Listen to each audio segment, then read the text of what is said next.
항소심까지는 법정 구속이 안 됐습니다만 대법원 확정이 된 다음에도 수감이 안 될 방법은 없거든요. 그러면 바로 수감이 될 수밖에 없는 상황인데 그러면 그게 무슨 조국 혁신당이에요. 그리고 어떻게 싸울 거예요? 윤석열 정부하고 다른 분들이 남아서 수감되어 있는 상황. 조국 혁신당에서 조국이 수감되면 그게 조국 혁신당이에요. 조국 교정당이지.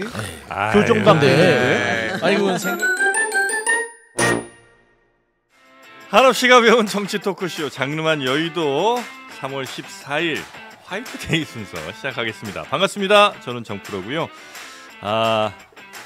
정말 참 이렇게 재밌는 분들이 저희와 함께해 주셔서 너무나 감사하다는 얘기를 미리 좀 드리고 시작을 하도록 하겠습니다. 본격적인 방송 전에도 이 스튜디오 내에 계속해서 참 잡담 소리가 끊이질 않습니다. 저 밖에 앉은 두 사람은 계속 뭐 개인기 대결하고 있고 앉으신 분들은 서로 제가 보기에는 잡담을 방송으로 내보내면 조회수가 훨씬 많이 나올 것 같아요. 네, 잡담 1인자 우리 김용남 의원님 어서 오시고요. 네, 안녕하세요. 네, 김용남입니다. 반갑습니다. 또 서용주 정책위 의장이 저 상금 부대변인이시죠. 네. 어서 오십시오. 승진 씨 고맙습니다. 반갑습니다. 반갑습니다. 네. 그리고 우리 최은경 기자 성대모사로 인사 좀 부탁드리겠습니다. 국민 여러분. 이거 누구 거예요? 해봐요. 배웠어? 배웠어요? 국민 여러분 박근혜입니다. 정말 잘해요. 죄송합니다. 네, 톤 자체 최은경입니다. 비슷하고. 안녕하십니까. 네, 요즘 듣고 있는 노래가 있습니다. 뭐예요? 마이클 잭슨의 비례. 비례? 비례 한번 들었어요. 그래. 자, 우리 MB까지 나왔고요. 우리 혹시 김용남 의원께서도 혹시 저 성대모사 가능한 정치인이 있을까요? 없어요. 아예 없습니까? 네, 저는 그런 개인기는 약해요. 그런 노력도 좀 하셔야죠. 하다 그것까지 해야 돼요. 지금은 뭐라도 할 수 있어요. 뭘 해야지. 해야죠. 근데 나는 노력을 해도 성대모사 하면 욕 먹더라고요. 뭐 하나도 안 똑같아. 노력해 보신 게 뭐예요? 안철수. 안철수 한번 가보겠습니다. 안철수 갑니다. 안철수? 네. 비례가 중요하지 않습니다. 아니 노력을 한 게 아닌데. 이래서 욕 먹는 거야. 어디 안 되나? 노력이 부족하시네. 네. 아니 뭐 우린 뭐 타고나서 뭐 잘하는 게 아니잖아요. 저도 뭐 사실 그만하시죠. 성대모사 못 하는데 저도 이상민이랑 계속 방송하다 보니까 이제 뭐예요? 윤석열 대통령은 약간 할 수 있을 것 같아요. 네. 한번 해? 네. 왜? 제가 말이에요. 이가 빠졌습니까? 발음은 제대로 하셔야죠. 발음이 좀 흔들렸나요? 네. 짜샤. 자 이렇게 우리는 노력을 좀 해야 됩니다. 네, 노력을 해야 됩니다. 네, 10만까지 가는 길이 쉽지가 않아요. 정말 멀고도 험하네요. 아직 10만 안 됐어요? 9만 간 지가 언젠데. 큰일 났어요. 아니 그러게 지금은 한 방에 올라가요. 한 방에 올라가. 네, 우리 상황이 딱 개혁신당입니다. 지금. 개혁신당. 민주당처럼 하라니까. 거기서 개혁신당이 나와요. 민주당을 배우세요. 민주당을. 개혁... 뉴스를 생산해내는 민주당. 민주당이요? 좋은 뉴스입니까? 무슨 뉴스를 간에. 이거 셀프 디스하는 거죠 지금 셀프 디스. 정봉주 전 의원 뉴스가 요즘 많이 나오고 있습니다. 여러 뉴스를 생산하고 있습니다. 네. 자 일단 뭐 개혁신당, 조국혁신당.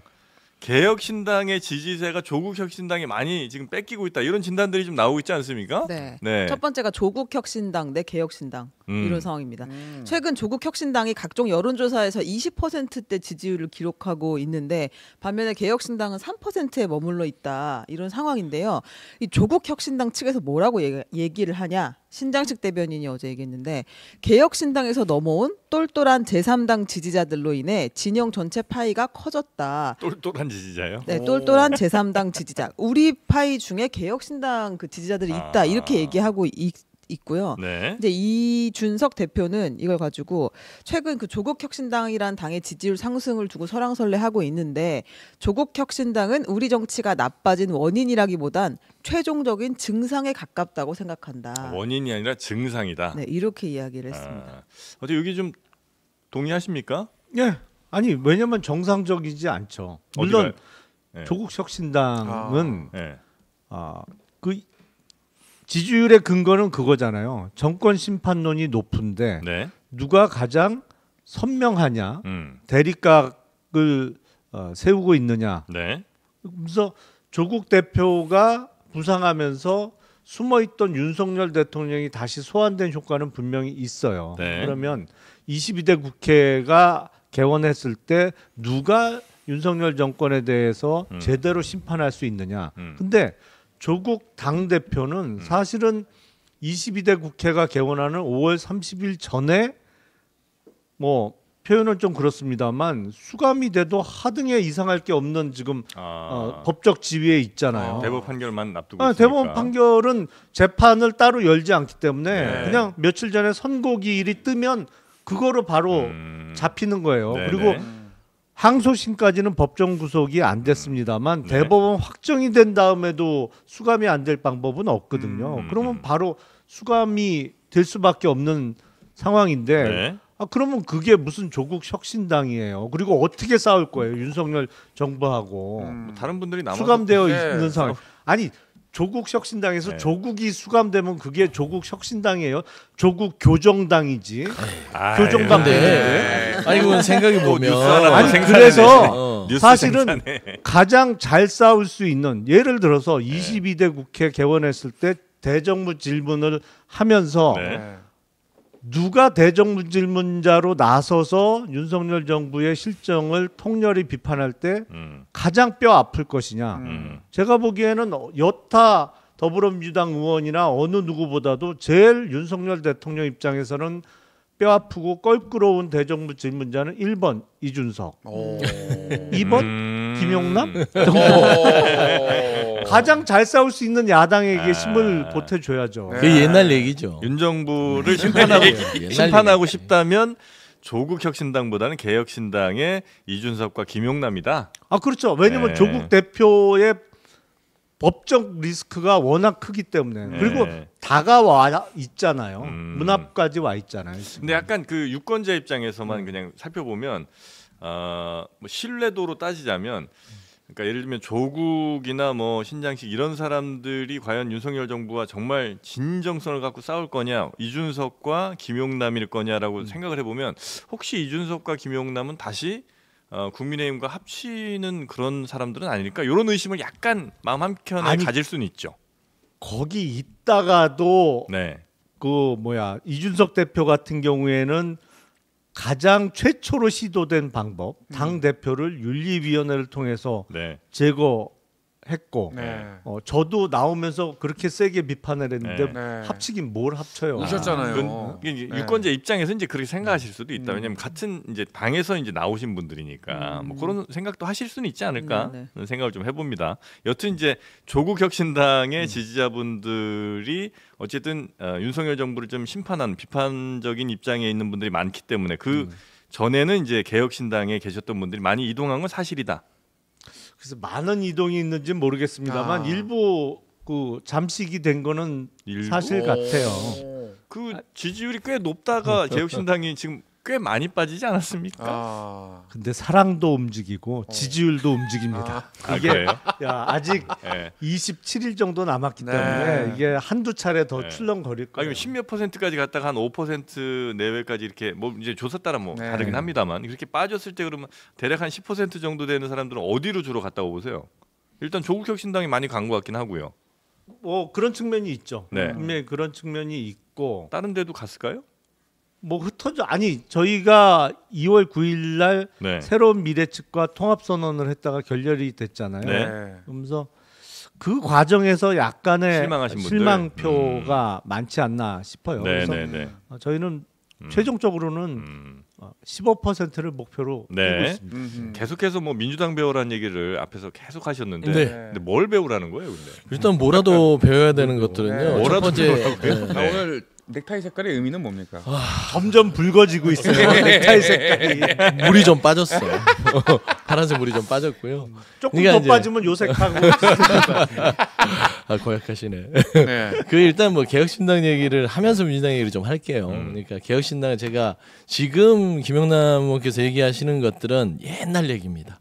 그러니까 이준석 대표도 옛날에 정말 처음에 스타트를 끊었을 때 옛날이라는 게 언제쯤이죠? 뭐 한 불과 한 서너 달 됐나요? 서너 달 전 처음에 옛날. 이제 개문발차 할 때 네네네. 개혁신당이 기대감이 높았잖아요. 높았죠. 뭐 조국 혁신당처럼 뭐 어느 정도 기대감을 가지고 갔다 때를 생각하면 선명했어요.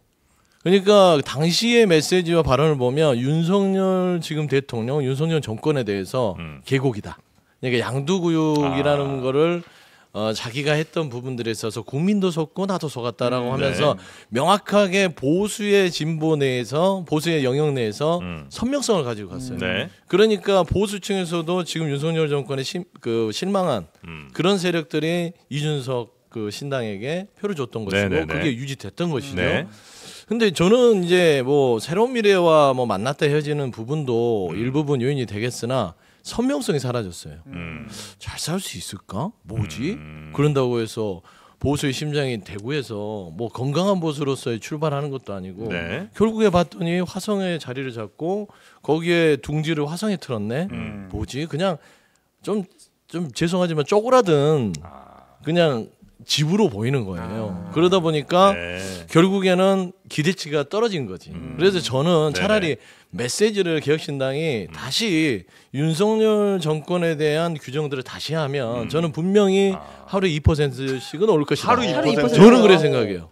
그러면 한 하루 2%요? 50% 아니, 이제 후반까지 가는 거야. 마지노선은 한 20% 되겠지. 15에서 20 정도. 올라갈 여진 충분히 있다. 윤석열 정부를 아주 강력하게 비판하면 저는 충분히 그렇게 가능하다. 생각해요. 왜냐하면 한동훈 비대위원장이 되게 껄끄러워하거든요. 네, 네. 그러면 왜 그러냐면 최근에 메시지를 보면 이준석 대표에 대한 개혁신당에 좀 이렇게 좀 이렇게 디펜스를 넣죠.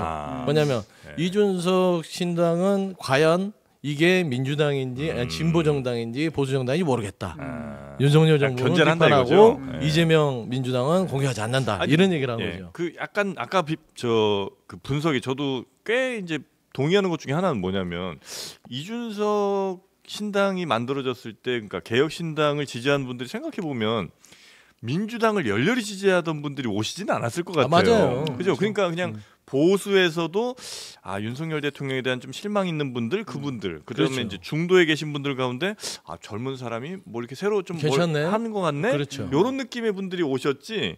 지금 조국 신당, 그러니까 조국혁 신당에 정말 민주당보다 훨씬 더 좀 왼쪽에 계신 분들이 많이 지지하는 그러니까, 것처럼 그분들이랑 좀 안 겹칠 것 같은데. 제가 하나 더 보태면 네. 그러니까 조국혁 신당을 이제 조국 수감당 얘기를 하셨는데 저는 수감당이랑 안 아니, 했어요. 그러니까 교정당. 교정당 수감 얘기를 해서 교정될 근데 것이죠. 말하자면 조국 전 장관이 조국 네. 대표 자체가 수감이 될 것을 감안하고라도 왜 조국 혁신당을 만들었겠어요. 그리고 그 만들었음에도 불구하고 많은 국민들이 지지를 하고 있겠느냐라는 것은 뭐냐면 조국 대표가 수감이 되더라도 네. 그걸 감내하더라도 이 윤석열 정권이 견디기 힘든 거예요. 차라리 수감이 된다 하더라도 조국 혁신당이 세력으로 살아남아서 윤석열 정권을 명확하게 선명하게 타격을 했으면 좋겠다는 염원이 넘어간 것이죠.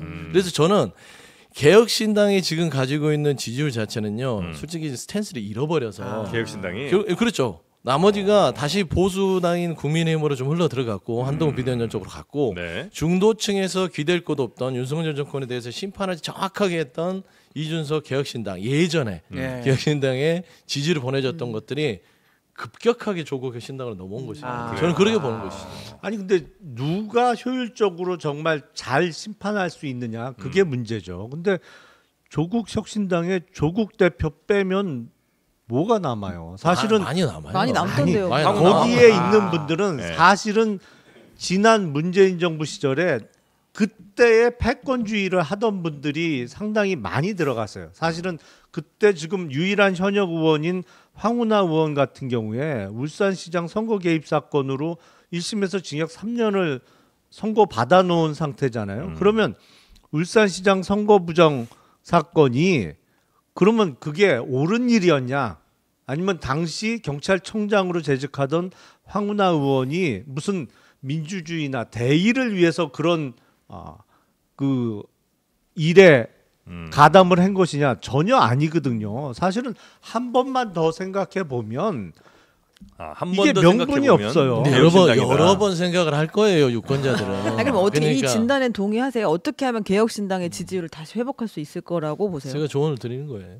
저희의 회복 방법은 일단 네. 그 말은 동의를 해요. 저희가 스탠스를 분명히 해야 된다고 생각합니다. 그래서 그 스탠스라는 것은 무엇보다도 지금 양 당에서 벌어지고 있는 패권주의를 배격을 하고 네. 그러니까 국힘은 누가 뭐래도 친윤당이에요. 윤석열 패권주의고 더불어민주당은 이재명 패권주의인 것이고 패권주의를 배격을 하면서 그러면 지금 정부의 실정에 대한 비판과 더불어 누가 미래의 개혁안을 제대로 내놓을 수 있느냐 그리고 우리 사회에 지금 풀어야 될 현안을 누가 해결책을 제시할 수 있느냐 이 부분을 호소를 해야 되는 거죠. 남은 선거운동 기간 동안. 그래서 의원님 비례로 가시나요? 제가 고민을 정말 많이 했는데요. 네. 이게 이준석 대표도 지역구 출마를 하고 나니까 네. 당 내에서 뭐를 일을 할 사람이 정말 부족합니다. 저희가 뭐 당직자가 거대 정당처럼 뭐 200명씩 있는 당이 아니고 10대명이 전부인데 그것도 뭐 이 대표 지역에도 조금 지원을 나가고 하다 보니까 일할 사람이 없어요. 그래서 고민 끝에 비례를 넣었는데 저도 뭐 비례하셔야죠. 일단은 이 선거에서는 정치는요 살아남는 게 목적입니다. 비례 순번은 누가 정하죠? 그건 김종인 공간위원장께서 아, 뭐 전적으로 공간위원회에서 네. 정하겠죠. 그거는 내가 정한다고 봐요. 말안 되면 컷오프라고 봐요. 투표 이런 거 없이 그냥 그 김종인 그러니까 비대위원이- 공간위원회에서 정하는 거죠. 그 순번도 네. 그렇습니까? 면접은 보신 겁니까? 네, 네, 어떤 면접 질문이 오고 갑니까? 그게 그거 몇 살이야? 약간 이런 그런 거는 그 서류에 다 몇 나와 살인지 있어서 알고 봐야지. 그래서 그 공천 신청을 한 이유 뭐 네. 이런 거가 주 질문이고요. 네. 그리고 나서 뭘 물었지? 월요일 날 면접 봤는데 요새 정신이 없어갖고 잘 기억이 안 나네. 긴장 많이 하셨나 보네. 그래. 그래서 하여튼 뭐 공관위에서 이제 그 순번 결정해주면 그래도 뭐 몇 번까지는 될 것 같다는 느낌들이 좀 있긴 있으시죠? 현재 지지율보다는 조금 더 받는다고 치면 그렇죠. 근데 네. 지금 지지율보다는 훨씬 더 받아야 되는 되죠. 것이고 예. 뭐 순번은 뭐 몇 번이 되든 저는 그건 중요하지 않다고 생각을 하고 다만 저희 입장에서는 지금 개혁신당이 작은 당이잖아요. 네. 근데 총선 이후에도 우리 정치를 바꾸는 데 있어서 어떤 동력으로 작용할 수 있는 자리를 잡고 있어야 되거든요. 그래서 정당으로서 앞으로 계속 지속적으로 조금씩이라도 발전하기 위해서는 다음 지방선거에서도 꽤 의미 있는 후보들이 나와야 되는 것이고 네, 네, 그다음에 네. 또 대통령 선거도 있기 때문에 앞으로 이번 선거 이후의 선거도 대비를 해야 되는 거죠. 네네네 알겠습니다. 자 그러면 개혁신당과 조국혁신당에 관련 뉴스는 이 정도 보고 다음 뉴스도 한번 가볼까요? 네, 다음 뉴스는 올드보이 귀환. 오. 이재명 변호인단 본선행입니다. 민주당 경선 결과가 이제 어제 또 발표가 됐는데 매일 밤 아주 잠을 못 자요. 근데 이제 거의 다 끝났습니다. 밤에 발표가 많이 나는 거예요. 왜 자꾸 밤에 하는지 정말 이거 너무 후가 많이 구박해요. 납니다. 네. 8시쯤 발표하고 막 9시에 발표하고 이래요. 그러니까 기자들이 잠을 못 자요. 요즘. 아니 그럼 날 아침에 하면은 다 셀 거 아니에요. 아. 끝나자마자 투표 5시에 마무리하고 네. 그래서 집계해서 하니까 그냥 즉각적으로 바로바로 하는 조금만 거군요. 고생하세요. 네, 그렇습니다. 거의 다 끝났습니다. 이제 그래서 대표적인 이제 어제 발표 내용은 네. 박지원 전 국정원장, 그다음에 정동영 전 장관 두 분이 돌아오게 됩니다. 아마 당선권이지 않을까 싶은 네. 생각이 들고, 그다음에 지금 또 언론에서 짚고 있는 건 이재명 변호인단 라인업이 완성됐다 이거예요. 김기표 경기 부천의회 공천이 됐는데, 김기표. 네, 알고 계세요? 저랑은 역시 친하진 않습니다. 일면식이 없나요?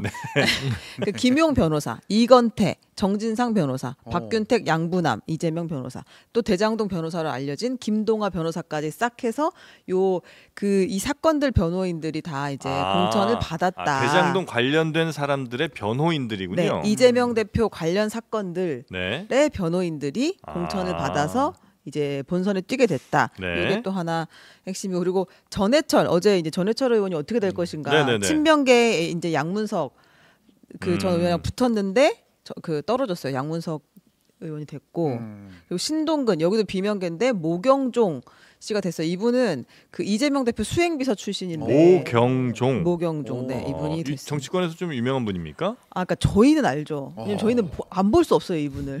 이재명 대표와 항상 같이 다니는 그림자처럼. 네, 그래서 알고 있었는데 경종을 정말 올리네요. 네, 아마 이제 바로 그겁니다. 본인도 그렇게 캐치프레이즈를 잡았는데 아마 청년 가산 좀 10%가 있었고 그리고 이제 신동근 의원이 하위여가지고 감산이 있어서 그게 영향을 주지 않았나 싶고 그리고 노원갑을 병이 이제 줄었잖아요. 노원갑을로 여기서 이제 고용진 의원이랑 우원식 의원 현역 의원 둘이 붙었는데 비명계인 고용진 의원 떨어지고 친명계인 우원식 의원이 돼서 공천을 받게 됐습니다. 친명계라 되는 거야? 아니면 되고 나서 보니까 다 친명계인 거예요? 뭐 둘 다 똑같은 말 아니에요? 아니지. 똑같은 말이고. 다르죠 그거는. 이게 우연의 일치라고 하기에도 뭐하고 이게 뭐 짜여진 각본이라 하기에도 뭐하고 하지만 중요한 건 그런 것 같아요. 그러니까 이걸 뭐 시대정신까지 저는 이렇게 포장하고 싶지는 않아요. 그냥 이게 이제 지금 현재 민주당의 당심이다. 그러니까 지금 현재 당심. 그렇죠. 당원과 국민 여론조사를 통해서 지금 선거가 이루어졌는데 그리고 외적 환경들도 당에서 여러 가지 평가들이 있었기 때문에 여러 가지 오해를 불러일으킬 수 있고 그 다음에 하필이면 왜 다 이재명 대표 측근 관련된 변호사들이 다 공천을 받았느냐에 대해서는 그게 지금 당원들이 이재명 대표를 중심으로 민주당을 이끌었으면 좋겠다라는 의사표현을 한 것이죠.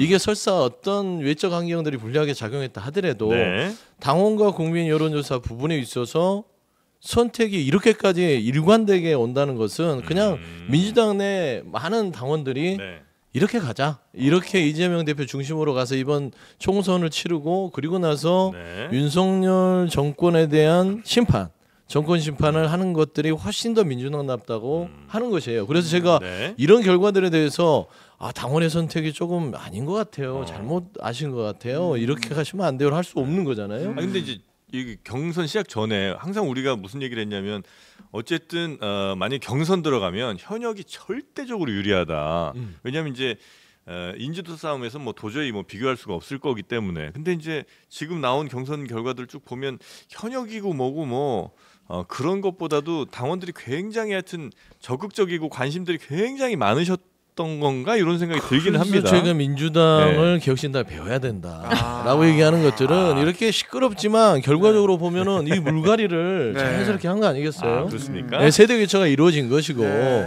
그러다 보니까 결국에는 이게 이 공천의 파동이든 잡음이든 간에 이제는 D-27일인가요? 27일 됐기 때문에 결과가 공천을 평가하는 기준이 될 수밖에 없는 이제 시기가 왔어요. 그래서 뭐 올드보이 귀환 이것도 따지고 보면 올드보이 귀환도 보면 종동용 전 의원이나 박지원 전 원장 아주 인싸잖아요.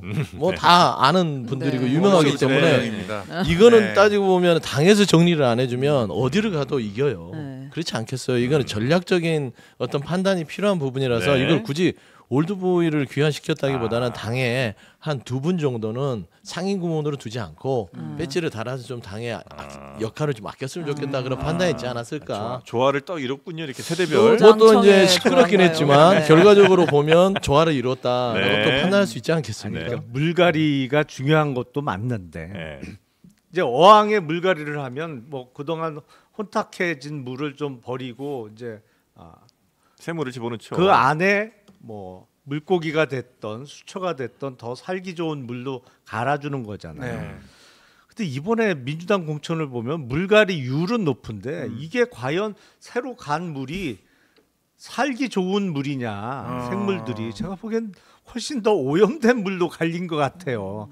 제가 이번에 양당의 공천 과정을 보니까 뭐 공도 있고 과도 있습니다만 좀 이미 그 돌아가신 두 정치계의 거목 있잖아요. 우리나라 정치계. YSDJ가 역시 대단한 분들이었구나라는 생각을 다시 한번 할 수밖에 없어요. 왜냐하면 YSDJ는 뭐 정치도 워낙 오래 하셨습니다만 사실은 그 당이 자기 당이에요. 누가 봐도. 그래도 절대로 자기 편으로 다 채우지 않았습니다. 적어도 30%는 자기에게 반기를 드는 사람, 아. 자기의 어떤 거에 대해서 반대를 하던 사람으로 항상 30%는 가지고 갔어요. 네. 그러면서 그 정당이 생명력을 유지하면서 발전하고 결국에는 그 힘든 야당 시절을 오래 거치면서도 두 분 다 집권할 수 있는 그런 건전한 정치 세력으로서의 자기 사실상 자기가 그 당의 파운더고 뭐 그때는 당 총재라는 명칭도 썼고 오너고. 누가 봐도 오너인데 네. 절대로 자기 사람으로 다 채우지 않았거든요. 근데 그게 오너라 오히려 가능한 거 아닙니까? 그러니까 아니- 오너니까 내가 어차피 내 당이라고 생각한다면 내가 100% 컨트롤 가능하면 한 20-30% 정도는 좀 다른 목소리 내는 사람들이 있어도 어쨌든 내가 끌고 갈 수 있다는 생각이 있지만 만약에 오너가 아니라 CEO다 전문 경영인이다 치면 만약에 자칫 잘못해서 주주 싸움 해갖고 표대결 했을 때 내가 지면 큰일 나는데 이런 생각 할 수 있잖아요. 아니 오너도 아닌 전문 경영이 100% 자기 사람으로 채우는 게 더 문제죠. 뭐 말씀하신 대로 네. 그게 YSDJ 정도 되는 분들이니까 자신감의 표현이라고 볼 수도 있습니다만 그게 건강한 거죠. 아니 파운더도 아니고 오너도 아닌 사람이 100% 이렇게 자기 변호사들 쫙 채우고 자기 앞에 줄 섰던 사람들도 그냥 다 하고 반기를 들었던 사람들은 마이너스 30%, 20% 그것도 안 될 것 같으면 아예 컷오프 시켜버리는 아니 이래 갖고는 한국 정치는요 이번 총선을 거치면서 제가 보기에는 20년 이상은 후퇴입니다. 무조건 양당 모두 후퇴예요. 지금요? 예. 이 상태로 22대 국회가 개원해 봤자 네. 지난 뭐 19대, 20대, 21대뿐만 아니라 그 이전 국회만도 못해요. 제가 보기엔. 누가 일당이 되더라도 마찬가지라고 저는 생각해요. 20년 이상 후퇴했습니다. 이번 뭐 그래도 뭐 윤석열 정치는. 정부 후퇴만큼 했겠습니까? 한 50년 후퇴했으니까. 도대체 우리나라 몇 년이에요 지금? 이러다가 뭐 더하면 거의 70년 광복 때까지 가는 거 아니에요? 70년 후퇴하는 거야 그러면. 네네. 근데 이제 김영남 의원님 말씀대로 그런 부분에는 비판을 할 수 있어요. 충분히 그런 여지도 있고 시끄럽고 따져보면 기준도 조금은 불확실하다라는 비판들에 대해서는 제가 변명이 안 될 때가 있어요. 근데 그럼에도 불구하고 전체를 보는 것들은 네. 결국에는 큰 축에서 이번 총선의 최종 목표들은 윤석열 정부의 정권 심판입니다. 반드시 과반 이상 그러니까 제1당이 야당이 돼야 되지 않으면 정말 50년 이상을 국정을 후퇴시키고 있는 이 정권을 막아설 수 없다라는 문제의식이 다 가지고 있어요. 그러니까 임종석 전 실장부터 시작해서 박용진 의원 억울한 분들도 꽤 있거든요. 네. 그분들이 탈당을 하지 않고 당을 지키겠고 심지어 임종석 전 실장은 이재명 대표 중심으로 총선 치르자. 내가 뭐든지 시키면 다 하겠다라고 하는 것이에요. 저 또한 마찬가지입니다. 그런 차원에서는 네. 기억신당이 민주당을 배워라라고 하는 것들은 이런 목표의식을 같이 가지면 민주당보다 윤석열 정부가 더 잘 싸울 수 있다면 솔직히 조국 신당보다요 지금 하루에 2% 죽여서 한 20% 될 거예요. 최영경 기자 눈물 흘립니다. 지금 정권 네. 심판이 제일 목표인 거는 동의를 합니다만 네. 그러면 지금 정권을 심판한 다음에 그 다음 스텝이 뭐냐? 그러면 이재명 대표 대통령 만들어주는 거예요? 지금 보기엔 제1야당인 더불어민주당의 다음 대선 후보는 누가 봐도 이거는 이재명 사당화가 완성됐기 때문에 누가 봐도 다음 대선 후보는 이재명 대표가 될 수밖에 없는 구조인데 그러면 네, 정경기 이재명 네. 이 윤석열 정권 심판하고 그다음 이재명 정권을 만들어주면 우리나라가 나아질까라는 근본적인 의문이 들 수밖에 없는 행태가 지금 벌어져 있는 거죠 이미. 다음에 그럼 김용남 정권으로 되면 우리나라는 좀 좋아질까요? 검사 정권. 이런 게 영모라고 내가 한번 얘기했죠. 영모야. 아니 다른 당인데 당연히 수권 근데- 정당 해야죠. 아니 그러니까 수권정당화 네. 개혁신당이 되는 겁니다만 네. 이거는 정도가 지나쳐도 너무 지나쳤어요. 그러니까 많은 국민들이 의문을 가지실 수밖에 없는 상황 아닌가. 네. 그러면 윤석열 대통령 이후에 이재명 대통령이 되면 과연 대한민국이 지금보다 얼마나 더 나아지겠느냐 이런 의문을 가질 수밖에 없는 상황이죠. 네. 근데 참 기괴하지 않아요? 전 동의하는 것들이 대한민국 정치사가 윤석열 정부가 들어서고 나서 네. 기존의 문법들을 다 파괴했어요. 그러니까 이러면 이럴 것이다. 이 정도는 하면 안 되지. 이 정도까지만 하겠지라는 것들이 없이 그냥 막무가내로 하는 거예요. 최근에 보면 이종섭 전 장관 호주로 막 런종섭 시키고 하는 것들을 보면서 이거는 도저히 할 수 없는 일인데라는 것인데 제가 말씀드린 게 그런 것이죠. 윤석열 정부가 정상적인 최소한 보수와 진보에 있어서의 어떤 견제와 균형을 맞추는 세력이라면 민주당이 이렇게까지 할 필요도 없고 옥중 창당, 옥중 출마 이런 게 말이나 됩니까? 그런데 윤석열 정부 자체가 너무나 무도해요. 검찰을 활용해서 모든 자기의 이 적들을 피해를 입히고 잡아놓고 말하자면 옥죄고 언론을 네. 재간 물리고 하는 것들이 네. 이건 정상적으로 견제 균형의 문제가 아니에요. 이거는 타파해야 될 세력이 돼버리다 보니까 기괴한 현상들이 나타나는 거 아닙니까? 그래서 저는 그런 부분에서 민주당도 말씀하신 대로 내일을 생각했을 때 그런 비판이 있음에도 불구하고 네. 급한 불부터 좀 끄자. 그리고 내일 일은 내일 생각하자라는 그런 민심들이 당 내에서 팽배하지 않았냐라고 좀 말씀드리고 네. 싶습니다. 여기 이제 국민의힘 소속분이 안 계셔갖고 조금 뭐 억울하실 수도 있을 것 같긴 한데 우리 저 대통령 목소리 한번 살짝 들어볼까요? 지금 이런 반응에 대한. 아니 지금 민생이 중요한데 지금 이렇게 시시콜콜 싸우고 있을 때입니까? 여러분 민생을 챙깁시다. 데이터가 다 돈입니다, 여러분들. 그런 입장이시군요. 민생을 챙겨서 싸울 때가 아닙니다. 싸울 때가 아니다. 아, 네. 간역을 쫙 보고 이렇게 화살을 딱 쏴야지. 끝까지 봐야 됩니다. 모든 끝까지 봐라. 네. 자 이렇게 민주당 이제 뉴스는 제가 국민의힘 몫입니까? 아니 없어 지금. 뭐든지 해야지. 네, 누구라도 그 역할을 해야 돼요. 해야 안 돼. 그러면 또 뭐 여기 받아. 뭐 받는 거. 방심위에서 받아. 자 여튼 민주당 네. 지금 공천 얘기 좀 뉴스로 들어봤고요. 다음 뉴스 한번 가볼까요? 네, 의원 꿔주기 시작. 의원 꿔주기? 네. 우리가 이제 비례대표 정당 이야기를 그러니까 위성 정당 이야기를 거의 못해서 오늘 가지고 왔는데요. 국민의힘 중앙윤리위원회가 국민의힘 소속 비례대표 8명을 제명하기로 의결을 했습니다. 나가 이 얘기죠. 어디로 나가요? 어디로 나가? 아침 나가. 네, 나가는데 이제 지금 그 비례대표 누구냐 아마 김예지 의원, 뭐 김근태, 김은희, 노용호, 우신구, 이종성, 정경희, 지성호 아는 분 있나요? 없어요. 지성호 김예지. 네, 그래도 조금 김예지 의원 알아요. 네. 부분은 알겠네요. 요 분들이 이제 대상인 것으로 알려졌습니다. 이 비례대표는 본인이 탈당하면 의원직을 잃지만 당에서 내보내면 그대로 의원직은 유지가 되죠. 되니까 네. 이분들이 그대로 국민의 미래라는 이제 위성 정당으로 가게 된다. 가는 이유는 뭐예요?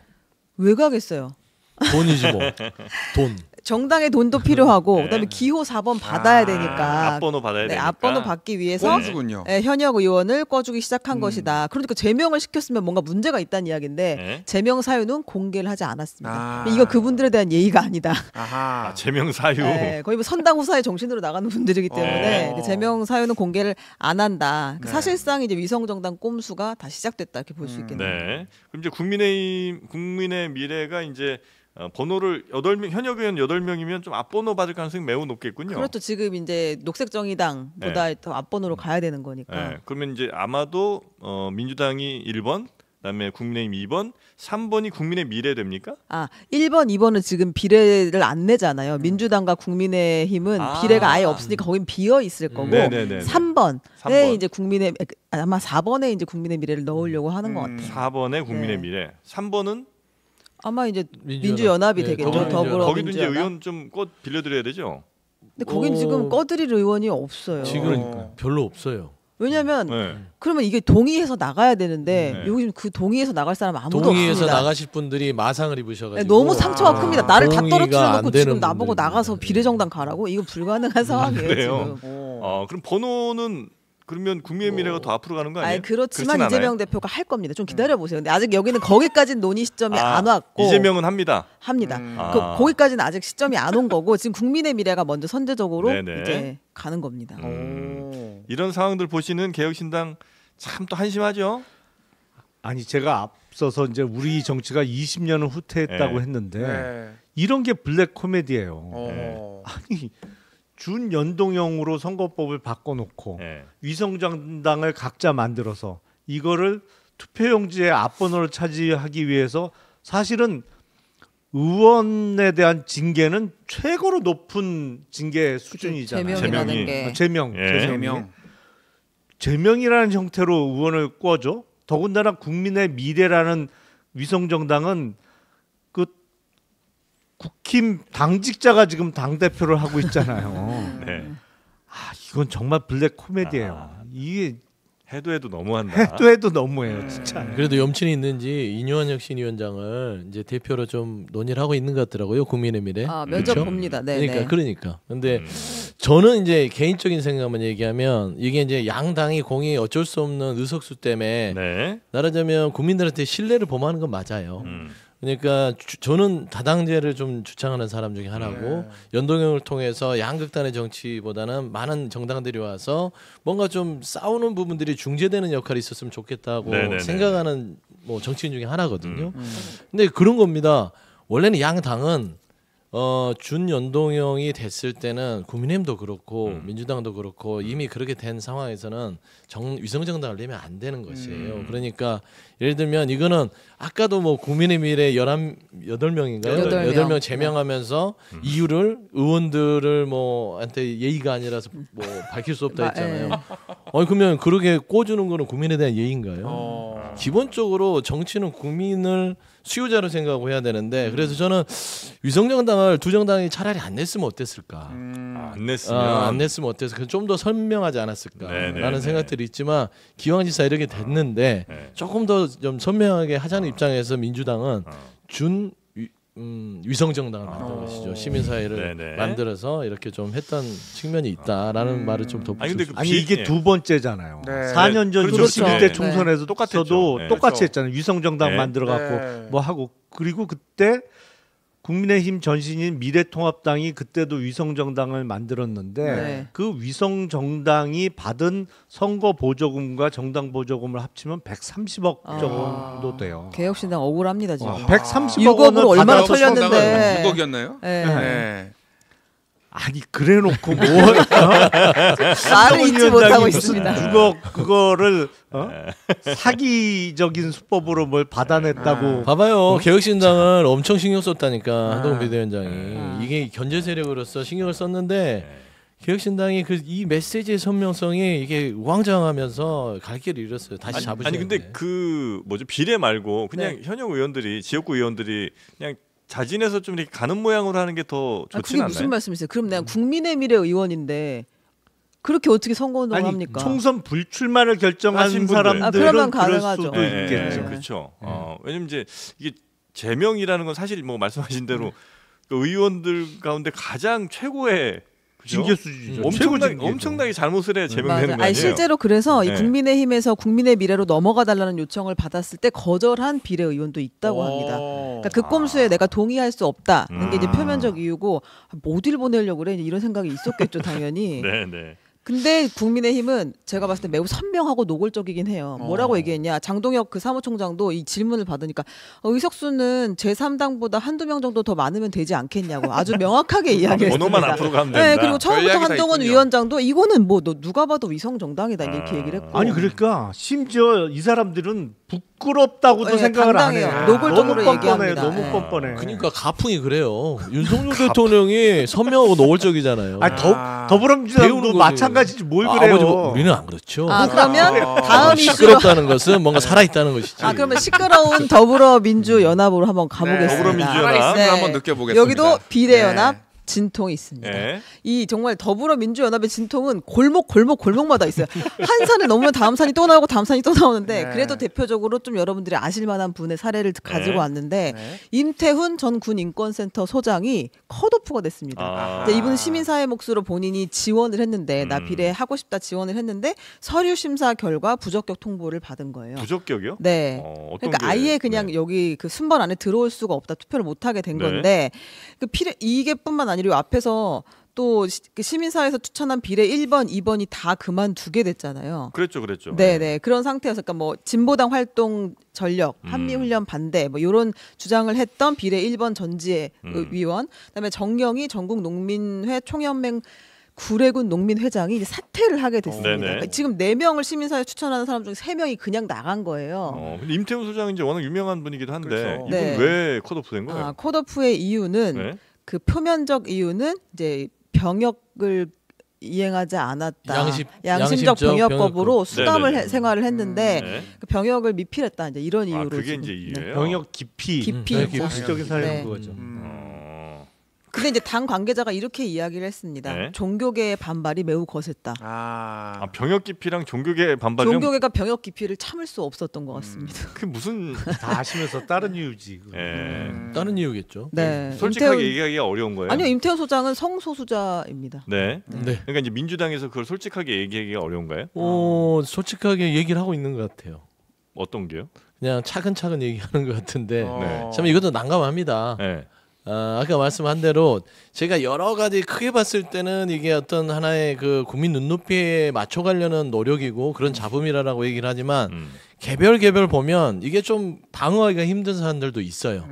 이게 예를 들면은 병역 기피인데 양심적으로 병역을 안 하겠다라고 선언한 거잖아요. 네. 그 부분에 대해서는 예전에 뭐 김대중 노무현 대통령 그 정권에서도 그 부분에서 존중할 부분들이 있다라고 해왔고 그 다음에 2017년도에도 이재명 대표께서도 이 부분에 대해서 발언한 적이 있어요. 네. 양심적 병역 거부에 대해서도 뭐 지지를 해야 된다라는 얘기를 했는데 네.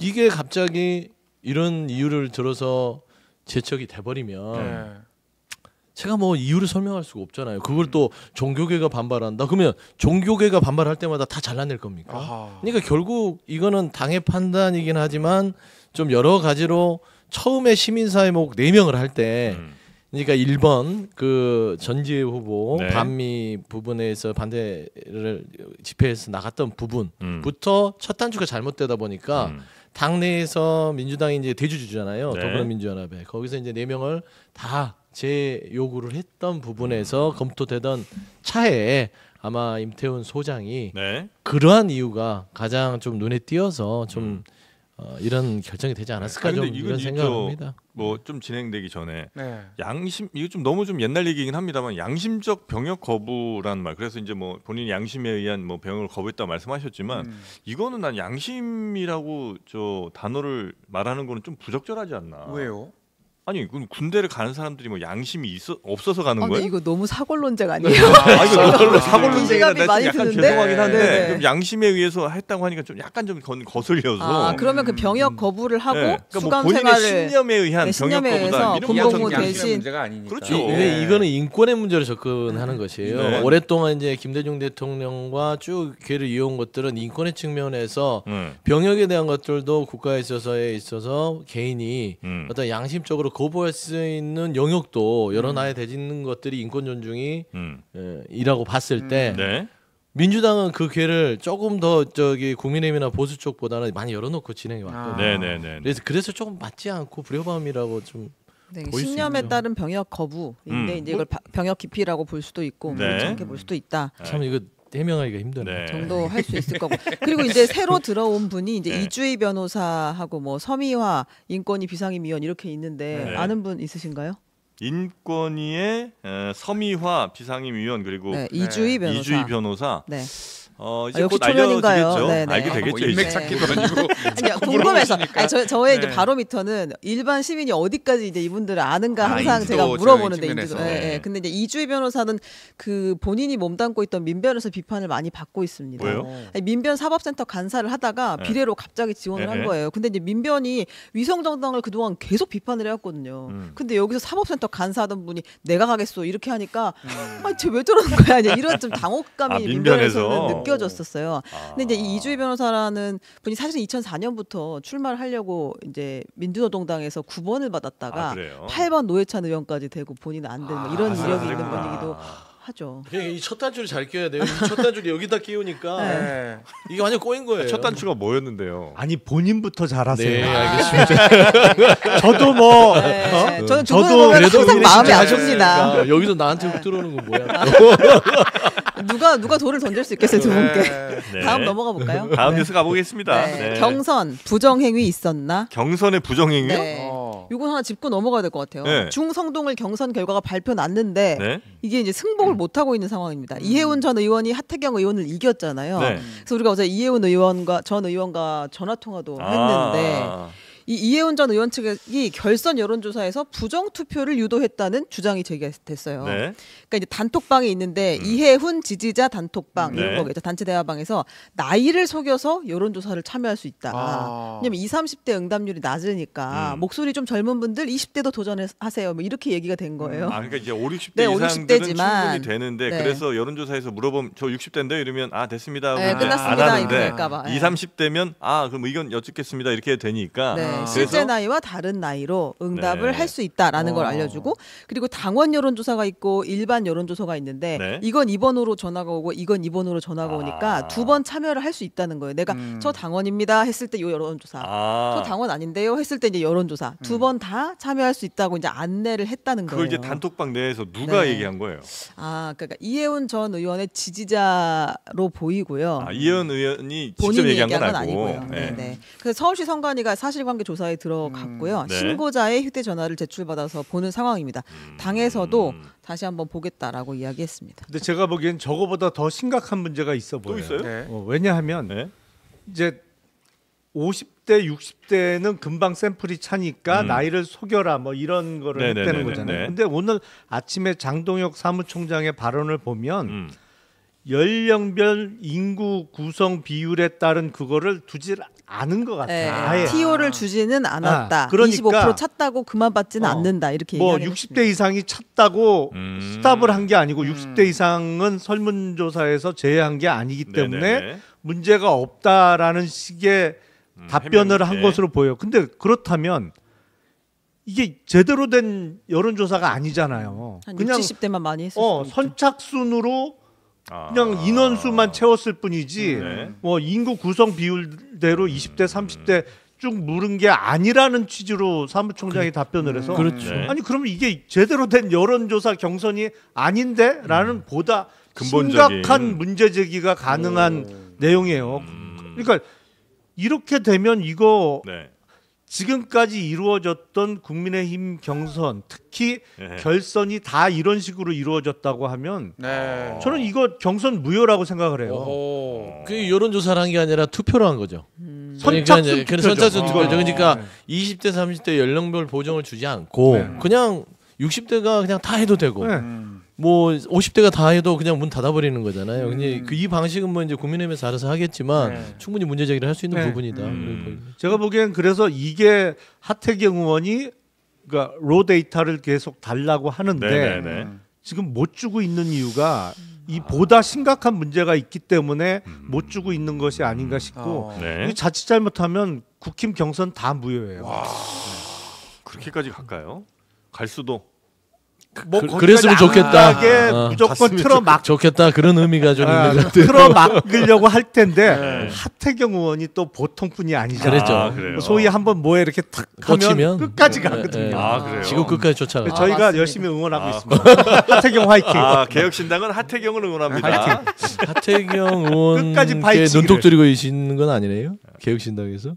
아니 그 미루어 짐작하세요. 근데 목소리로 이렇게 속일 수가 있는 겁니까? 예를 들어서 안녕하십니까? 박근혜입니다. 20대입니다.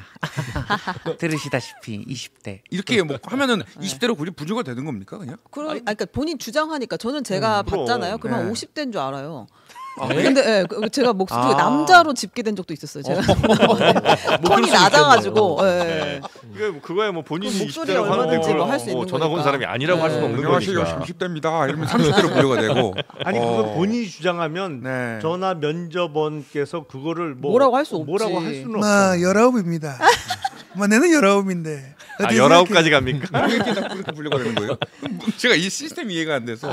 예. 뭐 목소리로 판단할 수는 없는 거니까. 근데 한 가지 분명한 거는 여론조사 양당에서 보면 로데이터 요구를 했을 때 최소한 열람 정도는 해줄 수 있게끔 해주는. 당사자에게는. 그러면 좀 더 투명할 것 같은데 아예 모두 다 보여주질 않아요. 아니야 아마도 못할 것 같아요. 이번에 국힘 쪽에서 이훈 의원이랑 한 거는 좀 하태경 어렵지 어려울 것 같아요. 절대로 못 보여줄 것 같아요. 이 근본적인 문제가 하자가 예. 있어 이게. 이 문제가 더 커질 가능성이 지금 현재 높습니까? 제가 보기에는 하태경 의원은 끝까지 갈 것 같아요. 끝까지 가요. 일하면 하태경이라면 끝까지 간다. 큰일 났네. 도대체 어떤 분인 것인가? 무서운 분이에요, 이분이. 네. 물리학도가 원래 끝까지 파잖아요.